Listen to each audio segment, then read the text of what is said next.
Hello students, once again welcome back to you one and only most trusted Gyanjyoti coaching centre. তো students আজকের ভিডিওতে আলোচনা করব north Bengal university অধীনস্থ তোমাদের সেকেন্ড সেমিস্টার যেতে বিএসসি তে ডিজিটাল মার্কেটিং রয়েছে তোমাদের একটি ইম্পর্টেন্ট ভিডিও নিয়ে চলে এসেছি আজকে তোমাদের সামনে। ঠিক আছে, এটা বেসিক্যালি আমাদের পার্ট 2 ভিডিও যেটা তোমরা থাম্বনেইলে দেখতে পেলে।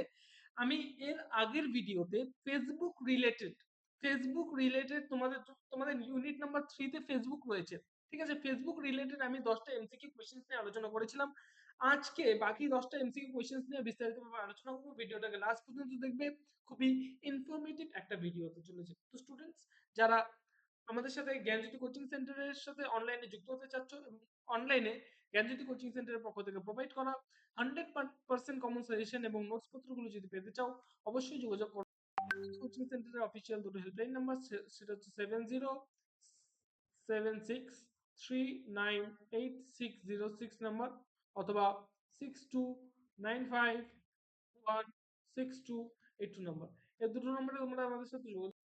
যেটা টোটাল কোর্স ফি রয়েছে সেটা হচ্ছে শুধুমাত্র 999 রুপিস। তোমাদের পরীক্ষা কিন্তু চলে আসলো, খুব তাড়াতাড়ি কিন্তু তোমাদের পরীক্ষা শুরু হয়ে যাবে। ঠিক আছে, এই যে কোর্স ফি রয়েছে এই কোর্স ফির বিনিময়ে তোমরা মেজর এসএসসি ভিএসসি সমস্ত সাবজেক্টসের টোটাল প্যাকেজটা হচ্ছে পেয়ে যাচ্ছ। ঠিক আছে, চলো শুরু করা যাক আর কথা না বাড়িয়ে। কোয়েশ্চেন নাম্বার 11 বলেছে, what is the name of the Facebook algorithm that determines which content appears in the users feed. A number of answer সেটা হচ্ছে এজ র্যাঙ্ক। নাম্বার 12 বলেছে, which Facebook ad objective is best suited for increasing brand awareness and reaching a broad audience. C number of answer সেটা হচ্ছে brand awareness. Number 13, what is the term used to describe the section of the Facebook page where users can view the latest updates and posts from the page? A number of answer সেটা হচ্ছে timeline.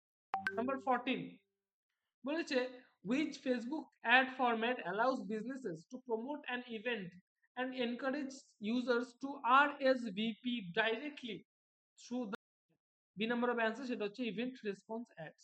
Number 15 বলেছে, what is the term used to describe the metric that measures the average number of times each person saw your Facebook ads? B number of answer সেটা হচ্ছে impressions. Number 16, which Facebook feature allows businesses to create and manage online communities centered around specific interests or topics? A number of answers সেটা হচ্ছে Facebook groups. Number 17, what is the term used to describe the action of a Facebook user interacting with a post such as liking, commenting or sharing? C number of answers সেটা হচ্ছে engagement. Number 18, which Facebook objective is best suited for driving traffic uh, to a specific web page or landing page? A number of answers সেটা হচ্ছে traffic.